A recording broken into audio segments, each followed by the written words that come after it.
मनुष्यों को, शरीर को देखते ही नहीं है ना, तो वो तो आत्माओं को देखते हैं। तो जब आत्माओं की, जैसे कल हमने आत्मा का पाठ देखा, हमने देखा स्वयं के बारे में, जब हमारा जो स्वधर्म है, शांति है, खुशी है, प्यार है, शक्ति है, ये जब हमसे कम हो जाता है, इसकी अति ग्लानि हो जाती है, माना क्या, उसके जगह पर गुस्सा आता है, काम, क्रोध, लोभ, मोह, अहंकार, हम गुस्सा करते हैं, नाराज होते हैं, डर जाते हैं, ये सब पड़ता है, यह धर्म है। और धर्म की अति ग्लानि माना शांति, खुशी, प्यार कम हो जाता है। तब परमात्मा से राकर फिर से अवतरित होते हैं और हम बच्चों को ये ज्ञान देते हैं, है ना। तो हमने कल यही देखा कि हम सभी समझते हैं कि मुझे शांत रहना है, मुझे गुस्सा नहीं करना है ना, मुझे दुखी नहीं होना है, लेकिन फिर भी कुछ ना कुछ हो जाता है, परिस्थितियाँ आती है या लोगों का व्यवहार ऐसे कुछ होता है और फिर हम गुस्सा करते हैं, फिर हम नाराज होते हैं। क्यों? हम सोचते हुए भी क्यों नहीं कर पाते हैं? क्योंकि आज हमारे अंदर वो शक्ति नहीं है। तो इसीलिए आज हम देखेंगे कि कैसे हम स्वयं को शक्तिशाली बनाए। इसीलिए है ना, हमेशा हमने भगवान से क्या कहा, इतनी शक्ति हमें देना दाता, मन का विश्वास कमजोर होना।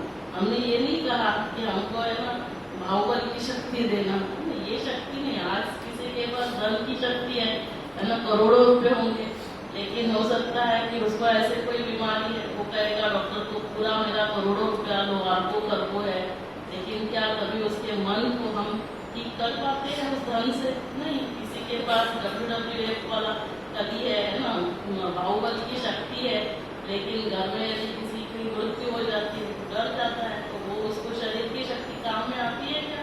नहीं। तो शक्तिशाली किसको बनना है? मन को शक्तिशाली बनना है। भले ये सब ठीक है, शरीर की शक्ति भी आप कमाओ, धन भी कमाओ, नथिंग रॉन्ग इन दैट, लेकिन उसके साथ यदि मेरा मन कमजोर होगा और बाहर मेरे पास सब कुछ है तो उसका कोई फायदा नहीं। और यदि मेरे पास बाहर कुछ भी नहीं, लेकिन मेरा मन यदि शक्तिशाली है तो बाहर हम सब कुछ कमा सकते हैं। तो सबसे इम्पोर्टेंट है हमारा मन शक्तिशाली होना। और उसको शक्तिशाली कैसे बनाएंगे? तो उसको कल हमने देखा था कि बैटरी को चार्ज करना पड़ेगा, तो हमें पावर हाउस के बारे में पता होना चाहिए।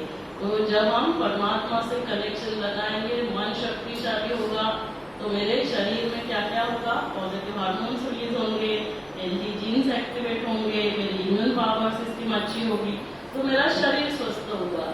जब मैं खुश रहती हूँ तो मेरे रिश्ते प्यारे बन जाते हैं, मेरे घर का वातावरण शांति, खुशी, प्यार का होता है। और इसीलिए हमें उस कनेक्शन, उसके साथ कनेक्शन जोड़ना बहुत जरूरी है। तो ये हर एक को करना है ना, हमारे भाइयों को भी करना है, हमारे बहनों को भी करना है, गर्भवती माताओं को भी करना है।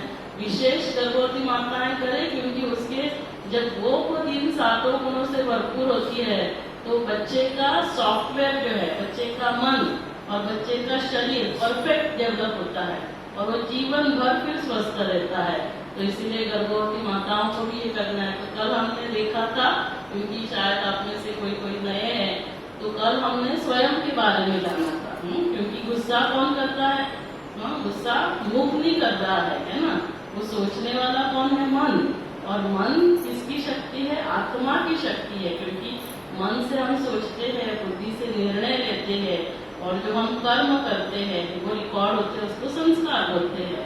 तो ये आत्मा की 3 शक्तियां हैं। तो जब आत्मा शक्तिशाली होगी तब मन शक्तिशाली होगा और तब हमारी बुद्धि सही निर्णय लेगी। और इसीलिए हमें जब बैटरी को चार्ज करना है तो पहले हमें बैटरी के बारे में जानना बहुत जरूरी है। तो कल हमने स्वयं के बारे में जाना था और परिचय में हमेशा हम 5 बातें बताते हैं। एक तो नाम बताते हैं, फिर रूप बताते हैं, है ना, फोटो लगाते हैं, फिर हम हमारा क्वालिफिकेशन लिखते हैं, फिर हम कहाँ रहते हैं और हम क्या करते हैं। तो ये कंप्लीट परिचय होता है। तो आत्मा का कंप्लीट परिचय क्या है? मैं आत्मा हूँ, कैसे हूँ, पॉइंट ऑफ लाइट हूँ, कहाँ रहती हूँ, दोनों आंखों के मध्य में, सिंपल है। जहाँ हम सभी तिलक लगाते हैं वो आत्मा का निवास स्थान है। और आत्मा 7 गुणों से बनी है। कल हमने वो स्टोरी भी याद की थी, है ना, कि हम सभी जामुन की खेती में गए, जामुन खाने का आनंद लिया, पतंग उड़ाने का ज्ञान लिया, पतंग उड़ते उड़ते आसमान में जाकर टिक गई, आसमान शांत, वैसा मेरा मन शांत। और आसमान में पंछियां उड़ रहे थे, उनमें बहुत प्यार था, पंछियां फूलों के बगीचे में गए जहाँ पे पीले कलर के फूलों को देखकर उन्हें बहुत खुशी हुई और वहीं पे एक बालक बैठा था जिसके चेहरे पर बहुत दिव्यता थी, जिसने ऑरेंज कलर के कपड़े पहने थे और माथे पर लाल रंग का तिलक था। तो पहले क्या था, आनंद। आनंद से क्या होता है, मेरा हार्मोनल सिस्टम है ना परफेक्ट बनता है। आज प्रॉब्लम महिलाओं में हार्मोनल सिस्टम्स पे ही सब होते हैं, तो इसीलिए हमें आनंद से भरपूर होना है जो एंडोक्राइन सिस्टम को एनर्जाइज करेगी। ज्ञान से क्या होगा, नेचुरल है, ब्रेन एनर्जाइज होगा। शांति से मेरे फेफड़े एनर्जाइज होते हैं, प्यार से हार्ट एनर्जाइज होता है, खुशी से मेरा पेट एनर्जाइज होता है, और प्यूरिटी, पवित्रता, शुद्धता, उससे मेरी रिप्रोडक्टिव सिस्टम, मेरी कर्मेंद्रिया स्वस्थ बनती है, स्किन, मेरा ब्लड, ये सब स्वस्थ बनता है, और लास्ट पावर, उससे मसल और बोन। तो जितना जितना हम इन सातों गुणों से भरपूर होंगे तो हमारा शरीर भी स्वस्थ होता है। आत्मा शक्तिशाली, तो मन क्या करेगा, बहुत अच्छे अच्छे विचार करेगा। जितने आपके विचार महान, उतना अपना चरित्र महान होता है। आपके विचार ही आपको महान बनाते हैं। तो महान बनने के लिए क्या करना होगा, हमारे विचारों में परिवर्तन लेकर आना होगा। विचार बदलो, जग बदलेगा, है ना। तो जितना हम हमारे विचारों में, है ना, थॉट पावर को यूज करेंगे, उसको ट्रांसफॉर्म करेंगे, फिर बुद्धि शक्तिशाली होगी तो सही निर्णय लेगी। क्योंकि हर बात जो भी हम करेंगे, सफलता मिल रही है नहीं मिल रही है, वो किसके ऊपर है, आपका क्या निर्णय था। डिसीजन मेकिंग फैकल्टी कौन है, इंटेलेक्ट। तो इसलिए हम कहते हैं कि इसको अच्छी बुद्धि देना, है ना। ये बुद्धू है बना दिया, ये सही निर्णय नहीं ले पाता है। इसकी बुद्धि अच्छी होगी तो वो सही निर्णय कर पाएगा, और जब वो अच्छे कर्म करेगा तो उसकी अच्छी आदतें बनेगी, उसके संस्कार अच्छे होंगे। तो ये हमने कल स्वयं के बारे में जाना था। तो अभी आज हम देखेंगे उस पावर हाउस के बारे में, क्योंकि ये तो हमने समझा कि अभी मुझे क्या क्या चाहिए, मुझे शांति चाहिए, मुझे प्यार चाहिए, मुझे खुशी चाहिए। लेकिन हम किसी से मांग सकते हैं क्या, आप मुझसे शांति से बात करो, आप संजना मुझे थोड़ा प्यार दो, है ना, आप मुझे अनामिका ये करो, ऐसे हम नहीं बोल सकते ना। क्योंकि हो सकता है उनके पास भी नहीं है, हम बोलने से भले वो चाहते भी है लेकिन उनके पास नहीं, तो कहाँ से देंगे। तो इसीलिए हम कहाँ कनेक्ट करेंगे, है ना। और ये अनकंडीशनल है, बाकी सब लोगों को यदि हम देंगे तो वो कंडीशन रखेंगे, आप ऐसे करोगे तो हम आपसे प्यार करेंगे, है ना। यहाँ कोई कंडीशन नहीं, वो अनकंडीशनली प्यार करता है। इसीलिए उसका गायन क्या है, तू प्यार का सागर है, तू शांति का सागर है, तू खुशी का सागर है। तो आज हम उसके बारे में देखेंगे। तो आप कहेंगे कि क्या मैडम हम भगवान के बारे में नहीं जानते, अभी मेरी उम्र 50 साल की हो गई, तो आपको लगता है हमको भगवान के बारे में हम नहीं जानते, हम तो रोज भगवान की पूजा करते, तो आप हमें नया क्या बताने वाले हो भगवान के बारे में। तो नया क्या बताने वाले, मैं कुछ भी नया नहीं बताने वाली हूँ। हम ये देखेंगे क्यों भगवान के बारे में हमें जानना जरूरी है। क्योंकि ये एक न्यूज़पेपर में आर्टिकल था, और न्यूज़पेपर में काफी कॉलम्स रहते हैं। तो उसमें फर्स्ट कॉलम में लिखा था कि भगवान परमात्मा सर्वव्यापी है। आप क्या समझते हैं, परमात्मा सर्वव्यापी है? आपको क्या लगता है परमात्मा सर्वव्यापी है? आप सभी को क्या लगता है? फिर दूसरे कॉलम में लिखा था प्रकृति ही परमात्मा है, और तीसरे कॉलम में लिखा था आत्मा सो परमात्मा, चौथे कॉलम में लिखा था ब्रह्म ही ईश्वर है। आगे और कॉलम था, उसमें था देवी देवताएं ही परमात्मा है, और छठवें कॉलम में था कि परमात्मा निराकार है, और लास्ट कॉलम में था कि भगवान जैसे कोई चीज ही नहीं होती है तो प्रूव करो, है ना। तो ये 7 कॉलम थे। अभी आप बताइए, हमने कहा भगवान सत्य है, सभी मानते हैं ईश्वर सत्य है, हम सभी ने सुना तो है ईश्वर सत्य है। हमने ये भी सुना है कि ईश्वर एक है ना, सत्य हमेशा एक होता है, ये भी हमने सुना। सत्य हमेशा कितने होने चाहिए, सत्य बहुत होंगे क्या, सत्य हमेशा एक होता है। तो सत्य हमेशा यदि एक है, सत्य हमेशा एक है, तो फिर इतनी सारी मान्यताएं क्यों? सत्य हमेशा एक है तो इतनी सारी मान्यताएं क्यों? एक ही होना चाहिए ना। तो अभी आप बताइए, ये जो 7 हमने देखे उसमें से क्या सत्य है?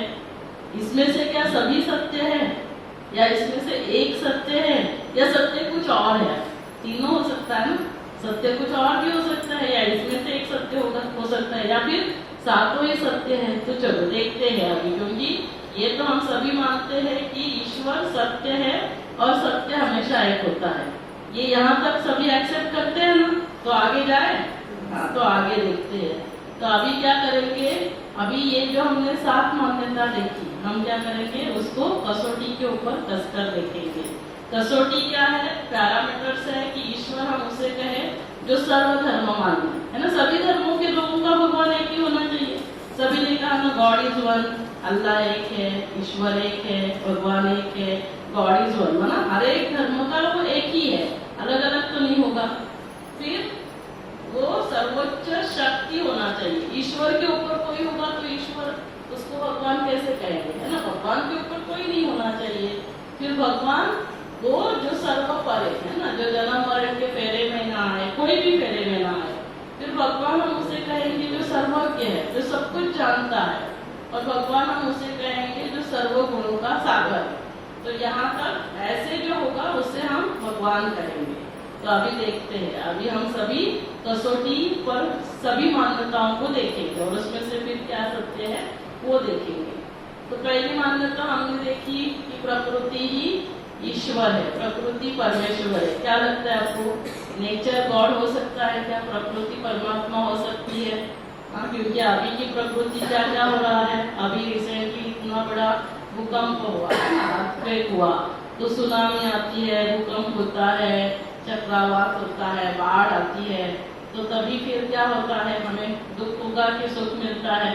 क्योंकि भगवान हम किसे कहते हैं, जो दुख हर के सुख देता है, जो सुख करता दुख हरता है। तो जिससे हमें दुख मिल रहा है वो भगवान हो सकता है क्या? नहीं हो सकता है नेचुरली।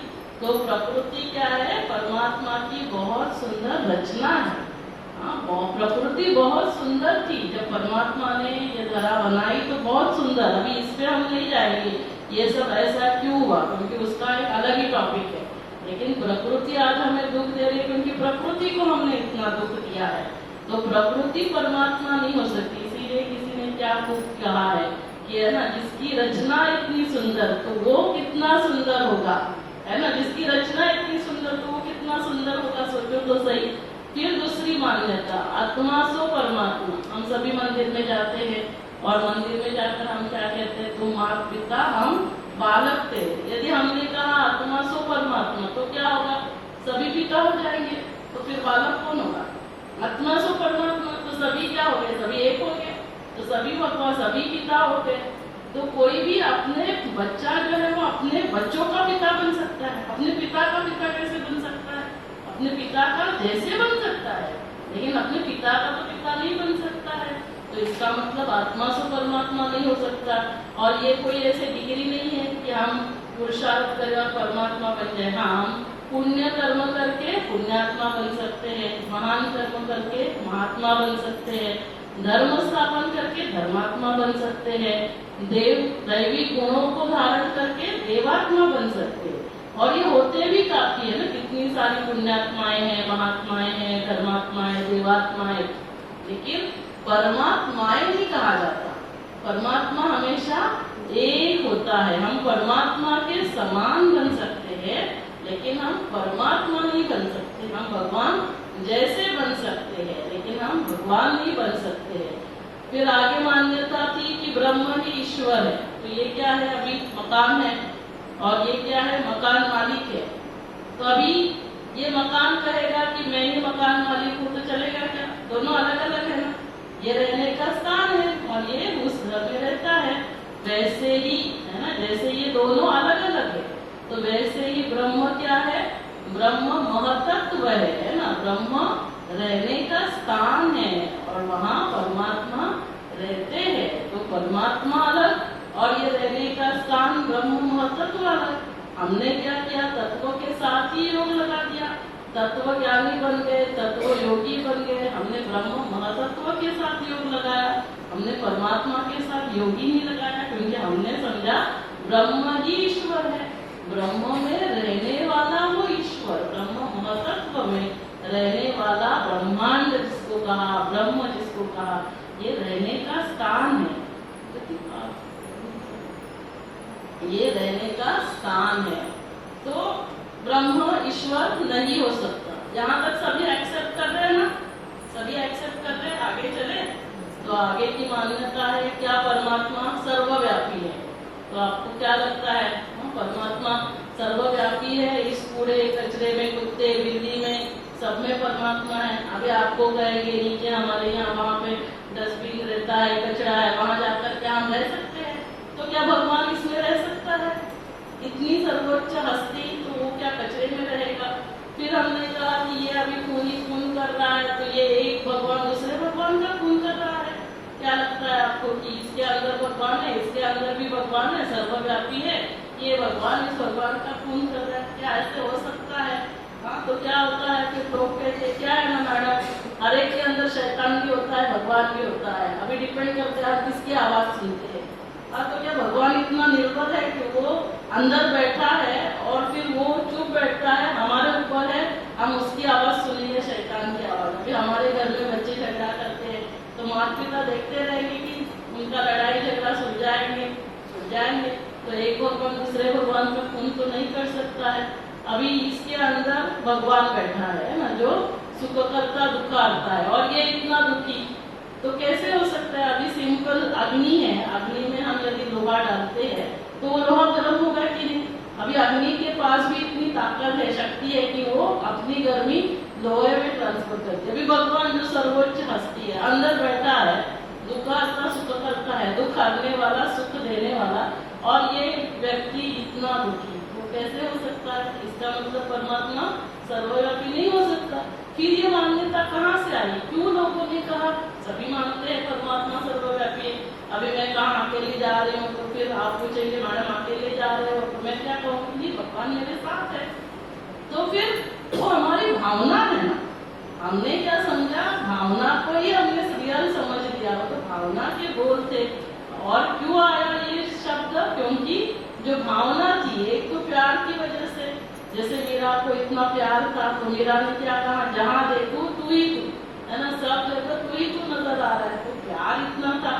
दूसरी भावना क्यों आई? डर की वजह से, क्योंकि द्वापर युग से जो ऋषि मुनि होकर गए, उन्होंने, उनको दिव्य दृष्टि, उनको पता था आने वाले समय में कलयुग आएगा और कलयुग के अंतिम समय में घोर कलयुग होगा और मनुष्य इतना गलत कर्म करना चालू करेगा, तो उसमें डर बिठाने के लिए उन्होंने कहा कि हे मनुष्य, तू और किसी से डर या ना डर, लेकिन तू भगवान से डर, क्योंकि भगवान हर जगह, भगवान तुझे देख रहा है, तो इसीलिए तो ऐसे कर्म ना कर। तो ये भावना थी कि डर और प्यार, लेकिन हमने समझा रियल में ही भगवान हर जगह है, तो भगवान हर जगह नहीं रहते हैं। भगवान जैसे सूरज है ना, एक जगह होता है, अपनी एनर्जी, अपनी रोशनी, अपनी शक्ति देता है, गर्मी देता है, वैसे भगवान हमें अपनी एनर्जी, अपनी शक्तियाँ देते हैं। तो भगवान फिर सभी धर्मों में क्या मान्यता है? तो भगवान सर्वव्यापी भी नहीं, ये भी मान्यता सभी ने एक्सेप्ट करी। अभी आगे की मान्यता है ना कि क्या भगवान निराकार है। निराकार माना क्या? ऐसे नहीं कि उसका कोई आकार नहीं, लेकिन जैसे हम मनुष्यों का आकार है ना, हम सभी मनुष्यों ने ये शरीर धारण किया, तो हमको क्या कहते हैं? साकार। और जो देवी देवताएं हैं ना, जैसे ब्रह्मा विष्णु शंकर, उनके लिए क्या कहते हैं? सूक्ष्म देवता है ना, उनका हमारे जैसा हड्डी मांस का शरीर नहीं, लेकिन उनका अपना एक सूक्ष्म शरीर होता है, जिसको कहते हैं आकारी देवता। तो एक है आकार और एक है साकार और एक है निराकार। तो निराकार के लिए देखो क्या मान्यता है? क्या सभी धर्म निराकार को मानते हैं? मतलब जिसने कोई भी आकार, आकारी शरीर या साकारी शरीर धारण नहीं किया, जिसने कोई भी सूक्ष्म या स्थूल हड्डी मांस का शरीर धारण नहीं किया। तो जैसे अभी पहले हिंदू धर्म के लिए लेते हैं, हिंदू धर्म में तो 33 करोड़ देवी देवता रहते हैं, और अभी अभी जैसे लास्ट मंथ महाशिवरात्रि होकर गई, तो शंकर जी के बारे में, और काफी बार ये भी कंफ्यूजन होता है, लोग ना शिव शंकर, शिव और शंकर को एक ही मानते हैं। अभी आप देखो, जब हम शंकर कहते हैं तो हमारे सामने कौन आता है? आकारी पुरुष आता है, जटाधारी। और जब हम शिवलिंग कहते हैं तो क्या शंकर जी की सामने आती है क्या मूर्ति? नहीं, शिवलिंग की मूर्ति सामने आती है। और हमेशा शंकर जी को ध्यानस्थ दिखाया है, कोई भी आप फोटो लेना, और शिव जी को, शंकर जी के सामने क्या होता है? शिवलिंग होता है। और हमेशा क्या कहते हैं? ओम नमः शिवाय, ओम नमः शिवाय। कभी सुना क्या ओम नमः शंकराय, ओम नमः शंकराय? हमने हमेशा क्या कहा? शिवरात्रि, कभी कहा क्या महाशंकर रात्रि, शिव जयंती कहा, शंकर जयंती कहा क्या नहीं, शिवलिंग कहते हैं, कभी कहा क्या ये शंकर लिंग है, नहीं, हमने क्या कहा शिवलिंग, शिवालय कहते हैं ना, शिव के मंदिरों को शिवालय, शंकरालय नहीं कहा जाता। यहाँ तक कि हम क्या कहते हैं, ब्रह्मा देवताय नमः, विष्णु देवताय नमः, शंकर देवताय नमः, शिव परमात्माय नमः। तो शंकर के लिए क्या कहा, देवता कहा, और परमात्मा के लिए क्या कहा, शिव कहा। तो परमात्मा का नाम हमने भक्ति में कितने बार ये सुना था कि परमात्मा का नाम शिव है, और हमने कभी भी यही सुना ना, कभी ऐसे सुना सत्यम रामम सुंदरम, सत्यम कृष्णम सुंदरम, सत्यम देवी सुंदरम, सत्यम गणेश सुंदरम, ऐसे कभी सुना क्या, क्या सुना हम सभी ने, सत्यम शिवम सुंदरम, शिव ही सत्य है, शिव ही सुंदर है। तो देखो ये दोनों का नाम अलग, दोनों का रूप अलग, दोनों का कर्तव्य भी अलग है। शंकर जी ने कहते हैं, शंकर जी के लिए कि तीसरा नेत्र खोलते हैं तो महाविनाश हो जाता है, और शिव जी के लिए कहते हैं कल्याणकारी, सदा शिव, सदा कल्याण करने वाले। तो जहाँ नाम अलग, रूप अलग, कर्तव्य अलग, तो दोनों एक कैसे हो सकते हैं। तो ये क्लैरिटी आ गई, शिव और शंकर दोनों अलग है।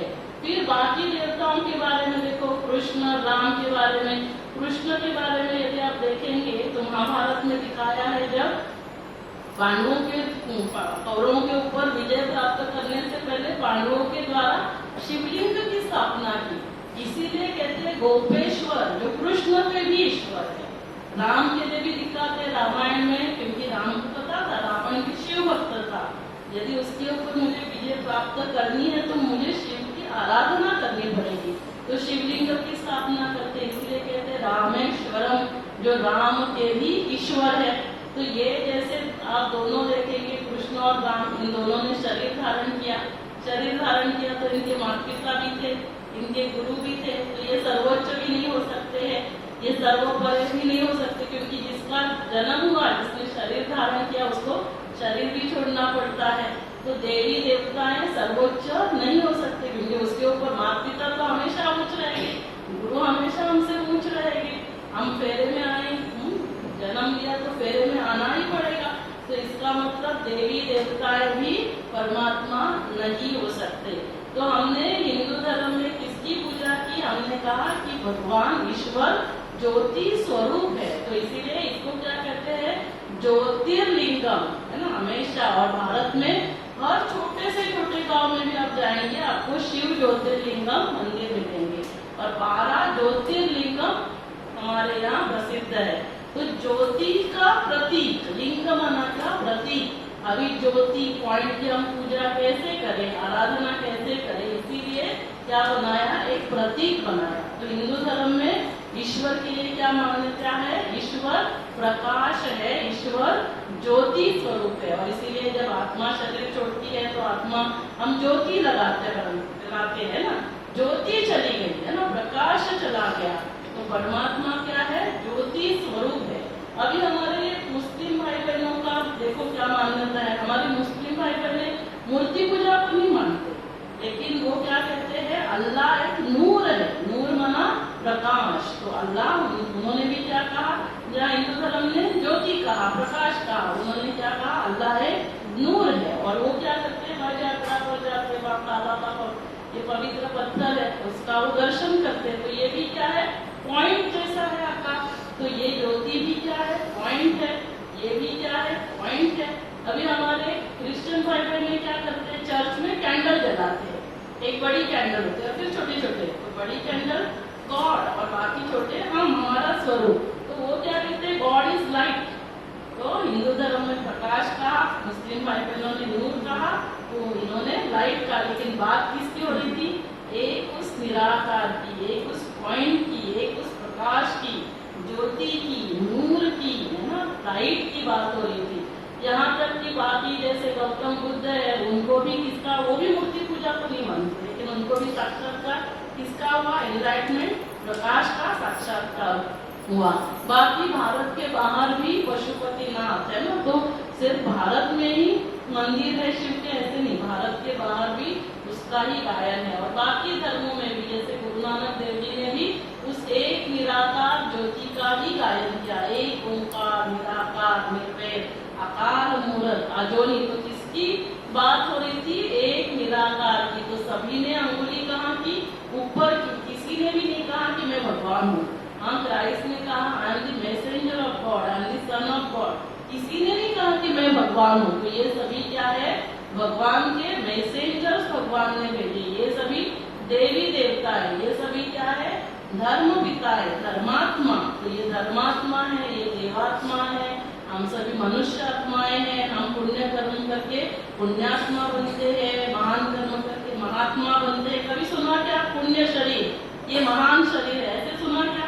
नहीं, आत्मा के ऊपर। तो ये सभी बहुत होते हैं, लेकिन परमात्मा ही नहीं होता है। परमात्मा एक होता है। तो इस परमात्मा का ही गायन है। तो परमात्मा निराकार ज्योति स्वरूप है ना, परम धाम से है ना, वो उनका रहने का स्थान, और सब पूरे विश्व में अपनी रोशनी देते हैं। तो गॉड इज वन। तो अभी तक हमने किसकी मान्यता देखी? उस निराकार, उस पॉइंट की, उस बिंदु की, उस ज्योति की। हाँ, इसीलिए इसको कहते हैं रूप में बिंदु, गुणों में सिंधु है। वो सागर है, वो अनंत है। ईश्वर अनंत है। अनंत किसमें है? गुणों में वो अनंत है। ऐसे नहीं कि वो हजारों सूर्यों से तेजों में है, माना उसकी इतनी गर्मी है, नहीं, वो शीतल भी है। तो वो सर्वधर्म मान्य है ना। अभी सभी धर्मों में इसी का एक पॉइंट का गायन है, अलग अलग रूप में। प्रकाश, नूर, तो लाइट, अलग नाम से हमने सिर्फ देखा। सर्वोच्च शक्ति है, क्योंकि शिव एक ही है जिनका जन्म माँ के गर्भ से नहीं होता। इसीलिए वो जन्म मरण के फेरे में भी नहीं आते। इसीलिए आप शिव के मंदिर में जाएंगे तो एक ही मंदिर है जहाँ आप कंप्लीट फेरा नहीं लगाते, आधा फेरा लगाते हो और वापस आते हो, क्योंकि वो जन्म मरण के फेरे में नहीं आते। जन्म नहीं तो सुख दुख नहीं है, निंदा स्तुति मान हानि नहीं है। और हमेशा शिव का जब मंदिर बनता है तो शिवलिंग को ऊपर से गुंबद से नीचे छोड़ते हैं और फिर उसको बंद करते हैं। माँ ना बाहर से उसको अंदर नहीं लेकर जाते, क्योंकि माँ के गर्भ से वो बाहर नहीं आते इस दुनिया में। तो ये काफी सारे रहस्य है, लेकिन हमने इसके बारे में पीछे उसका क्या मतलब है, मीनिंग है, ये कभी किसी ने हमें बताया ही नहीं था। तो वो सर्वोपरि है ना, किसी भी घेरे में नहीं आते हैं। वो सर्वज्ञ है ना, वो सब कुछ जानते हैं। सृष्टि के आदि मध्य अंत को जानने वाले हैं। सर्व गुणों के वे सागर है। तो किसकी बात हो रही थी? उस एक पॉइंट ऑफ लाइट की, है ना, बिंदु स्वरूप की बात हो रही थी। तो जैसे अभी हमने परिचय हमारा देखा था, अभी हम परमात्मा का परिचय देखेंगे। परमात्मा के परिचय में भी 5 बातें, नाम, उनका स्वरूप, फोटो क्या है, क्वालिफिकेशन क्या है, क्या कर्तव्य करते हैं, रहते का है, सब अभी तक हमने देखा ही है, सिर्फ रिवाइज करेंगे। तो नाम क्या है? शिव। शिव माना कोई हिंदुओं का भगवान नहीं। शिव क्या है? संस्कृत शब्द है, और संस्कृत शब्द के अलग अलग मीनिंग होते हैं। तो एक मीनिंग है उसका शून्य, तो बताना था कि वो पॉइंट है, लेकिन बताया हमने वो शिव, क्योंकि जैसे देखो ये सभी व्यापारी लोग, बिजनेसमैन होते हैं ना, उनको 10-100 लिखना होगा तो कहेंगे शिव, शून्य नहीं कहेंगे, शिव कहेंगे। तो उसका मतलब होता है पॉइंट। दूसरा होता है उसका मतलब बीज। ये सारी मनुष्य सृष्टि जो है, ये बीज जो है परमात्मा ऊपर है, ये उल्टा वृक्ष है, कल्प वृक्ष है मनुष्य सृष्टि का। सभी धर्म की आत्माएं उससे, उसका वो बीज है, और वो कल्याणकारी। शिव का मतलब होता है कल्याणकारी, इसलिए उसको कहते हैं सदाशिव। सदाशिव माना सदा कल्याण करने वाला, सर्व आत्माओं का सदा कल्याण करने वाला। उसका रूप क्या है? उसका रूप जैसे आत्मा होगी वैसे ही परमात्मा होगा, जैसे बच्चे होते वैसे ही पिता होंगे। तो जैसे हम हैं पॉइंट ऑफ लाइट, वैसे ही वो क्या है? वो भी शिव क्या है? सभी धर्म के आत्माओं के वो पिता है। और कैसा है उनका स्वरूप? उनका स्वरूप है पॉइंट ऑफ लाइट, और वो वहां से अपनी एनर्जी, अपनी शक्तियां देते रहते हैं। अभी परमात्मा का क्वालिफिकेशन क्या है? परमात्मा का क्वालिफिकेशन जैसे अभी हमने 7 गुणों को देखा, तो उन्हीं 7 गुणों के वे सागर है।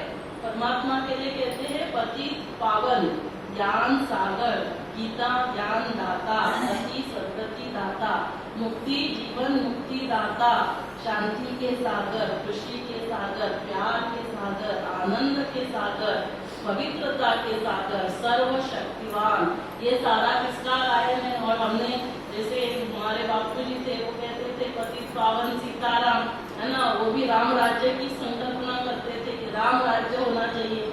लेकिन कौन से राम की बात हो रही थी?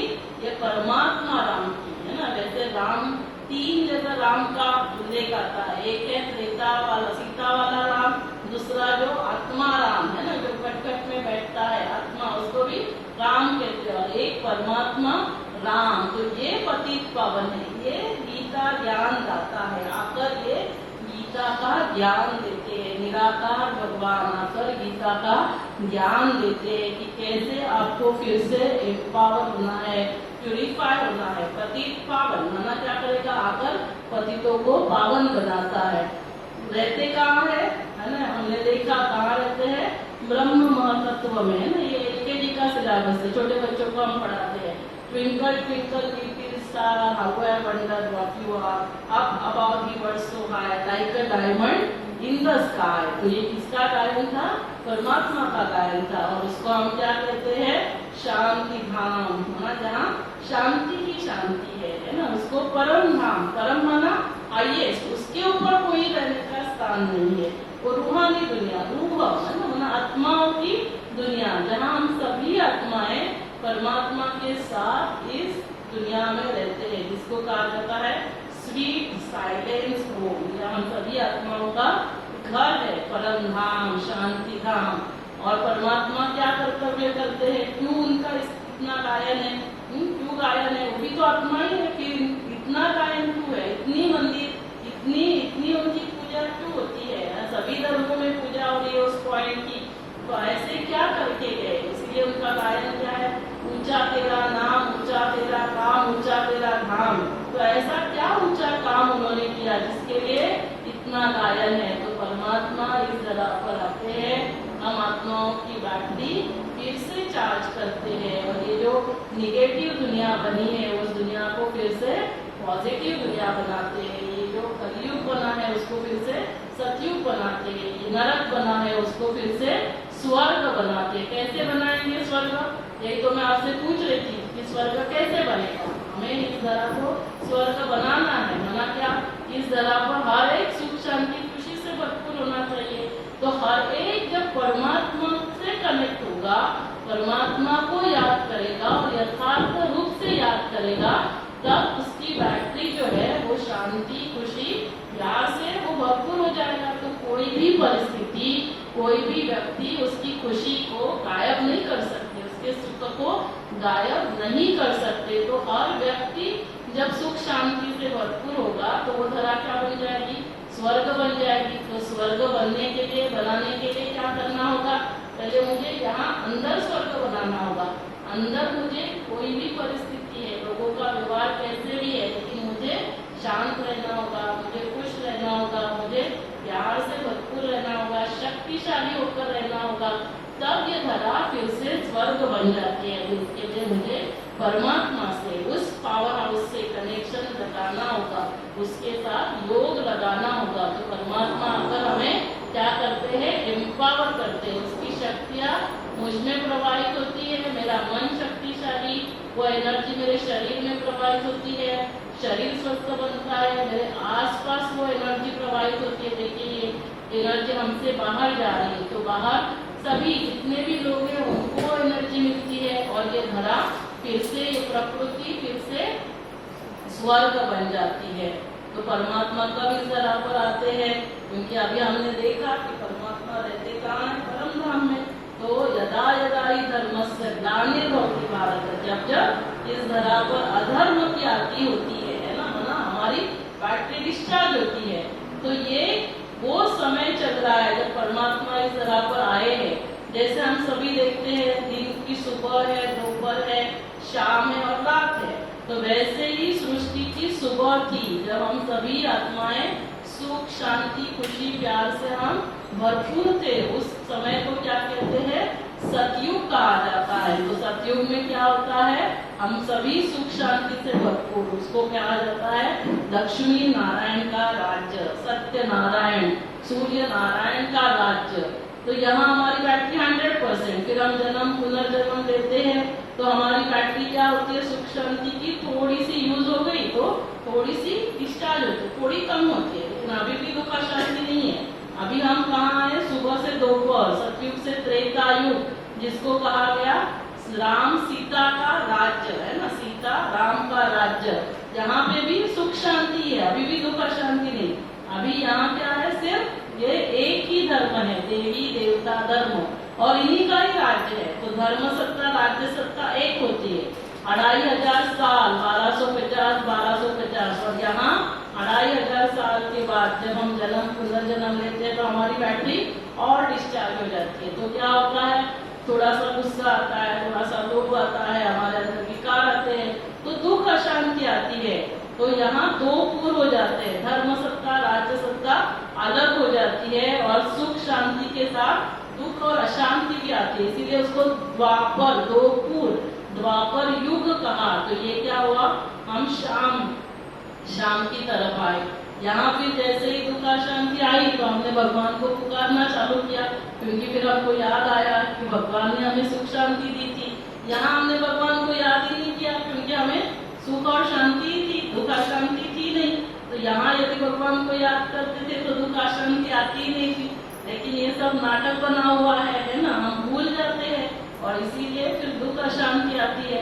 धीरे धीरे इस द्वापर युग से हम कहाँ पहुँचते हैं, रात की तरफ। रात सृष्टि की माना कलियुग, और कलियुग भी नहीं, अभी क्या है, घोर कलियुग, घोर अंधकारी रात्रि। और उस रात्रि के समय है ना, घोर अंधियारी रात के समय, अज्ञान अंधकार की रात, शिव स्वयं इस धरा पर अवतरित होते हैं, और इसीलिए शिवरात्रि कहा जाता है। शिव का जन्मदिन जयंती कैसे मनाते हैं, शिवरात्रि। तो कौन सी रात्रि, दिन और रात की रात्रि नहीं, सृष्टि की रात्रि का समय चल रहा है, घोर अंधकारी रात्र, और तब परमात्मा इस धरा पर आते हैं। और ये खुशखबरी है सभी के लिए कि परमात्मा का अवतरण हो चुका है। परमात्मा दिव्य रूप से अपना ये कार्य कर रहे हैं ना, सभी को अज्ञान अंधकार कैसे नष्ट करेंगे, जब ज्ञान सूर्य प्रकटा अज्ञान अंधकार विनाश। तो वो ज्ञान का सागर, वो ज्ञान सूर्य स्वयं इस धरा पर आते हैं और ये ज्ञान देते हैं। अभी वो तो निराकार है, उनका तो अपना शरीर नहीं है, तो ये सारा ज्ञान वो कैसे देंगे, तो किसी मनुष्य तन का आधार लेना पड़ता है। और जिस आप सोचो तो सही, कच्चा मच्छर 24 अवतार हमने कहा, कछुए के रूप में, मछली के रूप में कोई आएगा भगवान और हमको कुछ बताएगा, तो हमको कुछ समझ में आएगा क्या, मनुष्य रूप का भी उसको आधार देना होगा। तो जिस मनुष्य का आधार देते हैं उसका नाम ब्रह्मा रखा जाता है। परमात्मा ने ब्रह्मा के द्वारा नई सृष्टि की स्थापना की संकल्पों से, तो निराकार परमात्मा परम धाम से इस सृष्टि पर अवतरित होते हैं, और इस माध्यम से हमें क्या करते हैं, तो ब्रह्मा माध्यम बनता है। और इसीलिए शिव के मंदिर में आप जाएंगे तो शिवलिंग का दर्शन करने के पहले किसका दर्शन करते हैं, कौन होता है बाहर, नंदी होता है ना। तो ब्रह्मा माना नंदी है, तो उसके कानों में जब हम कुछ बोलते हैं तब शिव तक पहुंचता है ना। तो इनसे हम जब कनेक्शन लगाते हैं तो हमें ये सब जो भी ज्ञान, पूरा सत्य ज्ञान ईश्वर के बारे में है ना, परमात्मा ज्ञान, आत्म ज्ञान, ये सब पता चलता है। जैसे अभी मेरा परिचय आपको चाहिए, तो मेरा परिचय कौन कौन दे सकता है, मेरे बच्चे हैं घर में, वो भी आपको मेरा परिचय दे सकते हैं, मेरी मम्मी यहाँ बैठी है वो भी मेरा परिचय दे सकते हैं, सर नीचे है सर भी मेरा परिचय दे सकते हैं। अब ये तीनों जो परिचय देंगे तो वो परिचय कंप्लीट होगा क्या, सत्य होगा क्योंकि तीनों को मालूम है, लेकिन कंप्लीट परिचय होगा क्या, मम्मी जब यहाँ रहती है तो उसको मेरे बारे में पता होगा, अभी मम्मी नहीं रहेगी तो उसको पता नहीं है, बचपन के बारे में ना बच्चों को पता है ना सर को पता है, तो उनको कंप्लीट परिचय तो नहीं है। अभी मेरे बारे में सही, सत्य और कंप्लीट परिचय, संपूर्ण परिचय कौन दे सकता है, कौन दे सकता है, मेरा संपूर्ण परिचय आपको चाहिए तो वो कौन दे सकता है, हाँ मैं खुद। तो वैसे ही परमात्मा का संपूर्ण सत्य परिचय कौन दे सकता है, परमात्मा खुद। इसीलिए कहा जाता है खुदा, खुद खुदा इस धरा पर आकर अपना परिचय देते हैं। लेकिन गीता में कहा है मूढ़मती मनुष्य मुझे पहचान नहीं सकते, क्योंकि मैं साधारण बूढ़े तन में आता हूँ। जो मुझे पहचान लेते हैं, मेरा बनते हैं, उन्हें मैं प्राप्त होता हूँ। यज्ञ जप तप दान पुण्य करने से मैं प्राप्त नहीं होता हूँ। तो परमात्मा इस धरा पर अवतरित हुए हैं, लेकिन जब हम उनको पहचानेंगे ना, उनको पहचानने के लिए क्या चाहिए? दिव्य बुद्धि चाहिए, दिव्य दृष्टि चाहिए। इन आंखों से नहीं दिखाई देंगे परमात्मा, क्योंकि परमात्मा निराकार है, पॉइंट ऑफ लाइट है। ना आत्मा दिखाई देती है ना परमात्मा दिखाई देता है। जो दिखाई देता है वो सत्य नहीं है। जो आप देख रहे हैं शरीर सत्य नहीं है। अभी आज डॉक्टर शुक्रानंद ने ये क्वेश्चन डाला है, यहाँ से आत्मा निकली, ये नहीं रहेगा। सत्य हम उसे कहते हैं जो तीनों कालों में रहता है, पहले भी था, अभी भी है, बाद में भी रहेगा। तो इन आंखों से जो दिखाई देता है वो सत्य नहीं है। जो नहीं दिखाई देता है वही सत्य है। और यही तारे जमीन पर वो छोटा ईशान सबको समझाने की कोशिश कर रहा था। जो दिख रहा है वो नहीं है और जो नहीं दिख रहा है वो है।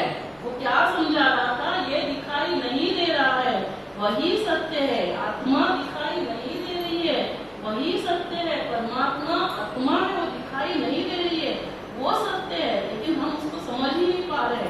जब तक हम उसको बुद्धि से नहीं समझेंगे तब तक हमें रियलाइज नहीं होगा। तो उसके लिए मैंने कल भी कहा था, ये ज्ञान नया है, क्योंकि ये स्वयं परमात्मा आपको ज्ञान देते हैं। ये ज्ञान आपको शास्त्रों में नहीं मिलेगा, क्योंकि शास्त्र मनुष्यों ने लिखे हैं। तो मनुष्य आत्माओं ने जो लिखे हैं उसमें ये ज्ञान नहीं मिलेगा। जब स्वयं परमात्मा इस धरा पर आते हैं, और परमात्मा इस धरा पर थोड़े समय के लिए रहते हैं, जैसे मैंने यहाँ दिखाया, ये सिर्फ थोड़ा सा समय, जिसको संगम युग कहा जाता है। सतयुग त्रेता में भगवान आते ही नहीं, क्योंकि जरूरत ही नहीं। द्वापर और कलयुग में भगवान धर्म पिताओं को भेज देते हैं। हमारा घर जब भी पूरा नया है तो बहुत अच्छा है, धीरे धीरे पुराना होगा कि नहीं, फिर उसकी पाइपलाइन खराब हो जाती है, इलेक्ट्रिसिटी के वायर्स खराब होते हैं, हमारे टेलीफोन वायर्स खराब होते हैं। तो हम क्या करेंगे? पहले रिपेयरिंग करेंगे, बुलाएंगे कि नहीं। और फिर एक समय आता है कि वो घर रहने लायक नहीं रहता है, तो हम पहले नया घर बनाते हैं, फिर इस घर को हम डिमोलिश करेंगे। तो द्वापर युग से पहले भगवान खुद नहीं आते, अपने पिताओं को, धर्म पिताओं को भेजते हैं। सबसे पहले इब्राहिम आते हैं, इस्लाम धर्म की स्थापना गौतम बुद्ध आते हैं, बौद्ध धर्म की स्थापना क्राइस्ट आते हैं, क्रिश्चियन धर्म की स्थापना। सभी धर्मों ने एक ही शिक्षा दी कि सभी शांति खुशी अमन प्यार से रहो। हमने उनको भी माना, हम उनको भी याद करते हैं, हम भगवान को भी मानते हैं ना, लेकिन हम उनकी भी मानते नहीं और भगवान की भी नहीं मानते। और इसीलिए क्या हुआ? ये दुख अशांति और ही बढ़ती गई। तो परमात्मा आते हैं, सिर्फ 100 साल के लिए परमात्मा रहते हैं, इसको संगम युग कहा जाता है। आत्मा और परमात्मा का संगम, और तभी हम आत्माओं की बैटरी चार्ज होती है। और इसी समय जितनी बैटरी हमारी चार्ज होगी, हम सभी यहाँ से परम धाम जाएंगे वापस रिटर्न, और फिर से इस धरा पर उतरेंगे। जितनी हमने बैटरी अभी चार्ज की है उसी बैटरी के अनुसार। इसीलिए अभी वो समय चल रहा है, हमें जो 7 गुणों से भरपूर होना है उसके अपोजिट नहीं करना है, वही करते रहना है। शांति से रहना है, खुशी से रहना है, प्यार से रहना है, दुख नहीं करना है, गुस्सा नहीं करना है, नाराज नहीं होना है, मूड ऑफ नहीं करना है, डरना नहीं है। सबसे मेरी बैटरी डिस्चार्ज होती है। अभी ये समय है, अभी हम पहचाने समय को। अभी यदि हमने समय को नहीं पहचाना, समय मजबूर करेगा हमें बदलने के लिए। यही तो कोविड में हुआ। ये सब बीच बीच में रिहर्सल होते हैं। हम सभी सोचते हैं हाँ क्या सब आए हैं, जाएंगे, खाली आए थे, खाली आ जाएंगे, कब जाएंगे पता नहीं। फिर कोविड गया, फिर जैसे कि तैसे, है ना। फिर सब बोलते हैं कि अभी भगवान आए हैं, समझ लो, पहचान लो। तो हमें करना भी तो कुछ नहीं, छोड़ना भी तो कुछ नहीं है। भगवान आकर हमें ये ज्ञान दे रहे हैं, उस ज्ञान को हमें जीवन में धारण करना है। क्योंकि जब तक मुझे ज्ञान ही नहीं रहेगा तो मेरे अंदर वो समझ नहीं आएगी। तो परमात्मा आकर ये ज्ञान देते हैं, और जब हम उनसे कनेक्ट होते हैं, हमसे एनर्जी शरीर में और चारों ओर प्रवाहित होती है, तो हम शक्ति से भरपूर होते हैं। तो आज हमने क्या देखा? हमने उस परम शक्ति का, सर्वोच्च शक्ति का, सुप्रीम पावर का परिचय देखा। 5 बातें। नाम क्या है? शिव।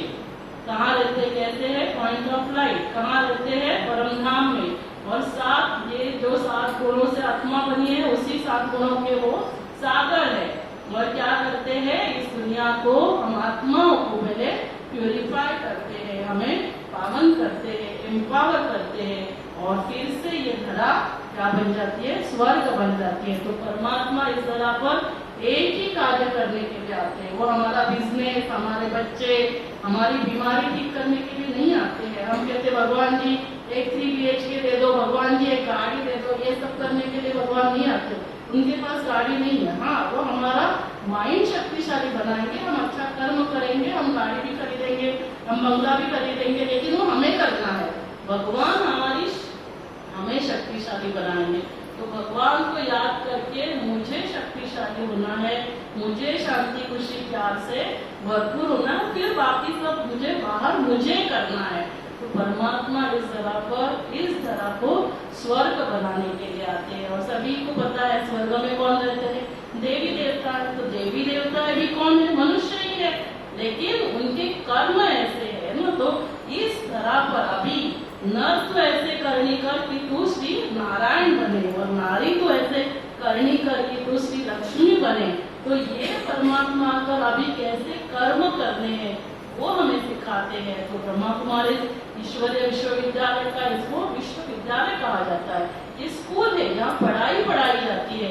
कल हमने आत्मा ज्ञान के बारे में देखा, आज परमात्मा ज्ञान के बारे में देखा, समय का ज्ञान हमने शॉर्ट में देखा, कौन सा समय चल रहा है, सृष्टि के आदि में क्या था, मध्य में क्या था, अभी अंतिम समय क्या चल रहा है। तो ये समय का ज्ञान, अभी कौन से कर्म हमें करने हैं, कर्मों की गुह्य गति का ज्ञान, ये सारा ज्ञान परमात्मा हमें देते हैं। और हर रोज परमात्मा 1 घंटे के लिए मुरली चलाते हैं। तो कोई कृष्ण ने काट की मुरली नहीं बजाई थी, ये मुरली ज्ञान मुरली। तो जब हम ये सुनते हैं हमारे अंदर वो शक्ति आती है, परमात्मा हमारी पालना करते हैं, हमें शक्तियों से भरपूर करते हैं, हमें ज्ञान से भरपूर करते हैं। तभी क्या होता है, हमारे अंदर परिवर्तन आता है, और self transformation will lead to world transformation. तो आज से हम क्या करें, परमात्मा को, आज दिन तक हम भगवान को जानते थे, हाँ मानते थे, लेकिन यथार्थ परिचय नहीं था। तो आज हमें यथार्थ परिचय मिला। वो क्या है, पॉइंट ऑफ लाइट है, निराकार है, ज्योति स्वरूप है, रूप में बिंदु है, गुणों में सिंधु है। तो वो प्रकाश है ना। तो वो देखो प्रकाश चारों ओर प्रवाहित करते रहते हैं। अभी हमने खिड़की दरवाजे बंद करके रखे तो प्रकाश हमारे घर में आएगा क्या, तो हमें मन बुद्धि के ये कपाट खोलने पड़ेंगे। जब हम इसको खोलेंगे तब वो प्रकाश मेरे अंदर आएगा और मैं प्रकाशित हो जाऊंगी। प्रकाशित होना माना तभी हमारे अंदर वो दिव्यता आएगी। तो आज हम इंटरनेशनल वुमन से बना रहे हैं। वुमन का स्पेलिंग हम क्या करते हैं, WOMEN है ना। तो वुमन वो क्या, W क्या है, हमारे अंदर वो दृढ़ता आनी चाहिए, व्हील पावर आनी चाहिए। वो क्या है, वननेस, हम उसके साथ एक हो जाए। जब हम उसके साथ कनेक्ट हो जाएंगे, एक हो जाएंगे, तो हमारे अंदर क्या आ जाएगी, माइट, शक्ति हमारे अंदर आती है। और तब हमारे अंदर क्या आ जाएगी, वो एनलाइटमेंट, दिव्यता आ जाएगी। और तभी हम सभी नोबेल बनेंगे, महान बनेंगे। तो परमात्मा आकर नारी शक्ति को, है ना, मातृ शक्ति को जागृत करते हैं। वो ये कलश रखते हैं। तो जब हम परमात्मा से कनेक्ट होंगे, शक्तियाँ भी आएगी, दिव्यता भी आ जाएगी, और हम सभी महान बन जाएंगे। हमारे कर्म ऐसे महान होंगे कि ये धरा फिर से स्वर्ग बन जाएगी। तो क्या होगा, मन शक्तिशाली, शरीर स्वस्थ, रिश्ते प्यारे, और हमारा घर स्वर्ग बन जाएगा। सभी चाहते हैं हमें ये करना, सभी चाहते हैं कि मेरा मन कमजोर होगा चलेगा, पैसे ही दे दो। क्या करना है, मन शक्तिशाली बना के, अब क्या करना है, शरीर को स्वस्थ रख के पैसा ही दे दो। ऐसे है क्या, कोई है ऐसे थोड़ा हाथ खड़ा करो। तो सब क्या कहते हैं, तो पहले क्या कहते थे, यही कहते थे कि चरित्र, धन गया कुछ नहीं गया, है ना, चरित्र गया थोड़ा, मतलब धन गया थोड़ा गया, और चरित्र गया तो सब कुछ गया। और अभी क्या हो गया, चरित्र गया कुछ नहीं गया, हाँ डेथ गई थोड़ा गया, और धन गया मतलब सब कुछ गया, ऐसे सबको लगता है। और इसीलिए क्या हो गया, हमारे पास धन आ गया लेकिन चरित्रहीन सोसाइटी बन गई। तो ब्रह्मा कुमारी किसके लिए कार्य करती है, वापस सोसाइटी को, है ना, इस भारत के उत्थान और पतन की जो कहानी है, फिर से सभी का उत्थान करना, फिर से सभी को चरित्रवान, गुणवान, ज्ञानवान बनाना, ये ब्रह्मा कुमारी ईश्वरीय विश्वविद्यालय का लक्ष्य है। यहाँ हर रोज पढ़ाई जाती है। तो हर रोज मैं सुबह 7 बजे यहाँ मुक्ति देती हूँ, जो यहाँ आ सकते हो यहाँ आ सकते हैं। ऑनलाइन भी होती है तो उसी समय आप ऑनलाइन ज्वाइन कर सकते हैं, तो आप घर में भी परमात्मा के माँ बाप के सुन सकते हैं। क्योंकि जब तक हम परमात्मा से कनेक्शन नहीं लगाएंगे हमें ये अच्छा तो लगेगा, चलो इतना भी बहुत है कि आप आए, ये भी एक अच्छी स्टेप है। लेकिन यदि आप हर रोज वो परमात्मा ज्ञान सुनेंगे तो बूंद बूंद, इसीलिए क्या लिखाते हैं शिव के ऊपर वो कलश और एक एक बूंद, तो जब आत्मा के ऊपर वो ज्ञान की एक एक बूंद आ जाती है तब उसमें वो दिव्यता आ जाती है। तो इसलिए हम परमात्मा को याद करें। कल हम देखेंगे कि कैसे परमात्मा को याद करना है, उसकी विधि क्या है राजयोग की। तो कल हमने बैटरी के बारे में जाना, आज हमने पावर हाउस के बारे में जाना। जैसे मोबाइल है, बैटरी है, उसका एक पावर हाउस है, लेकिन क्या चाहिए, चार्जर चाहिए। चार्जर नहीं होगा तो चार्जिंग कर सकते हैं क्या, नहीं कर सकते। तो कल हम चार्जर के बारे में देखेंगे। और आपके पास जो भी गर्भवती माताएं आसपास होती है तो उनको भी आप इस प्रोजेक्ट के बारे में बताना, ताकि यदि हमारी माताएं हेल्दी और हैप्पी बनेंगी तो हमारे जो बच्चे हैं वो चरित्रवान, गुणवान, ज्ञानवान, बुद्धिवान होंगे और फिर से ये धरा स्वर्ग बन जाएगी। और वैसे ही जिनको बच्चे नहीं होते हैं आप उनको भी इस प्रोजेक्ट के बारे में बता सकते हैं। तो सभी कंफर्टेबल रिलैक्स होकर बैठ जाएंगे, 2-3 मिनट के लिए मेडिटेशन करेंगे। पूछना है तो आप पूछ सकते हैं, 2 मिनट के लिए मेडिटेशन करेंगे। आप सभी कंफर्टेबल रिलैक्स होकर बैठ जाए।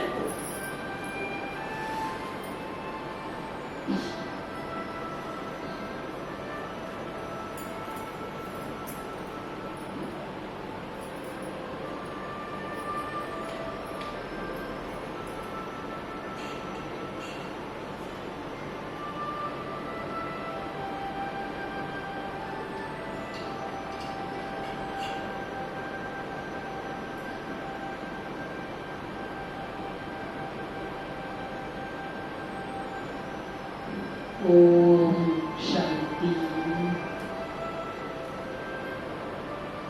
शरीर को एकदम रिलैक्स छोड़ दे। पैर से सिर तक मेरा शरीर कंप्लीटली रिलैक्स्ड।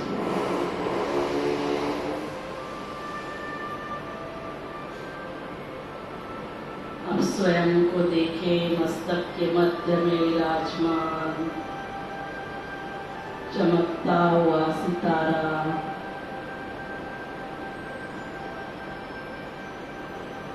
अति तेजस्वी मैं चैतन्य शक्ति हूँ, चैतन्य शक्ति आत्मा हूँ। मैं आत्मा शांत स्वरूप हूँ। मैं ही प्यार हूँ, मैं ही शक्ति हूँ।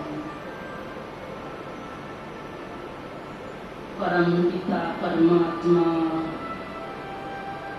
शिव परमात्मा, जिन्हें हम बहुत प्यार से शिव बाबा कहते हैं,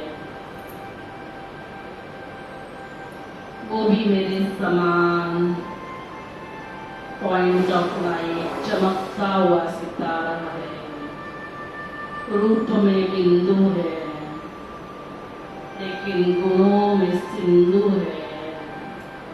ये प्यार के सागर है, शांति के सागर, सर्वशक्तिमान है। ब्रह्म महतत्व परम धाम में रहते हैं। मैं उनकी संतान हूँ। मेरे पिता शांति के सागर है, प्यार के सागर है। परम पिता परमात्मा से वो परमात्मा शांति, वो परमात्मा प्यार, परमात्मा खुशी, परमात्मा शक्तियाँ मुझ में प्रवाहित हो रही है और मैं आत्मा शांति, खुशी, प्यार, परमात्मा शक्तियों से भरपूर हो रही हूँ। ये शक्तियाँ मुझ आत्मा से पूरे शरीर में प्रवाहित हो रही है और ये शरीर स्वस्थ बनते जा रहा है। ये शक्तियाँ मेरे शरीर के आसपास एक सुरक्षा कवच निर्माण कर रहे हैं। मैं स्वस्थ हूँ, सुरक्षित हूँ। परमात्मा शक्तियाँ परिवार के सभी सदस्यों में प्रवाहित हो रही है। सभी स्वस्थ है, सुरक्षित है। परमात्मा शक्तियाँ मेरे सेवा साथियों में प्रवाहित हो रही है। सभी स्वस्थ है, सुरक्षित है। परमात्मा हर पल मेरे साथ है, तो हर कार्य में सफलता हुई पड़ी है।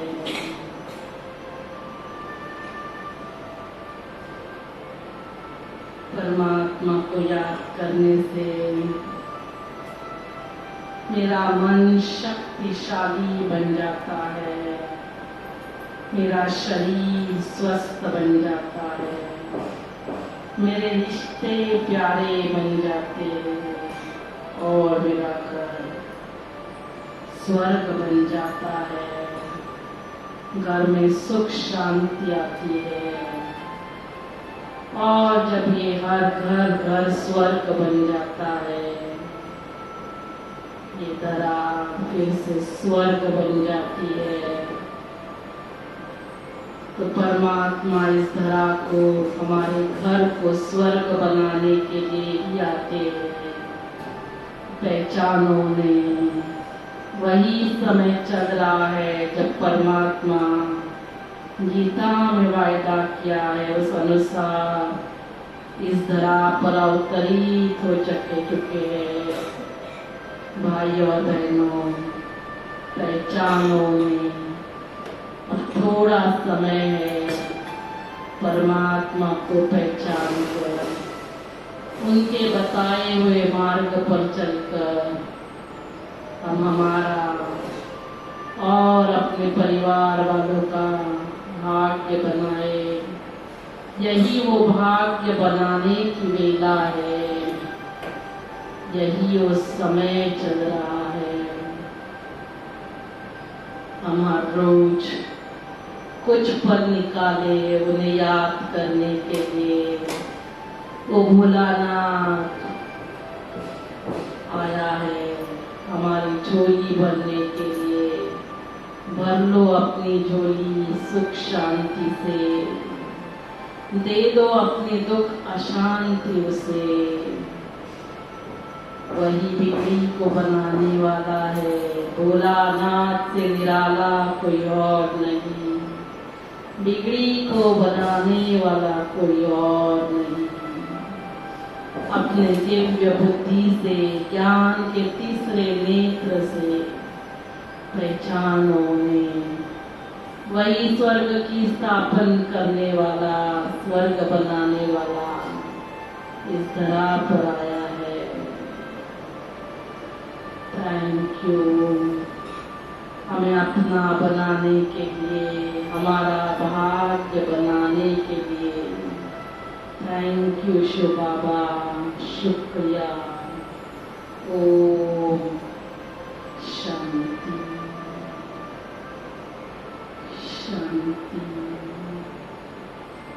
शांति।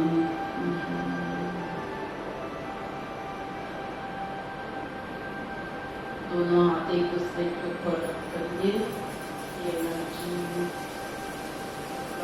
करिए। ओम शांति। Thank you.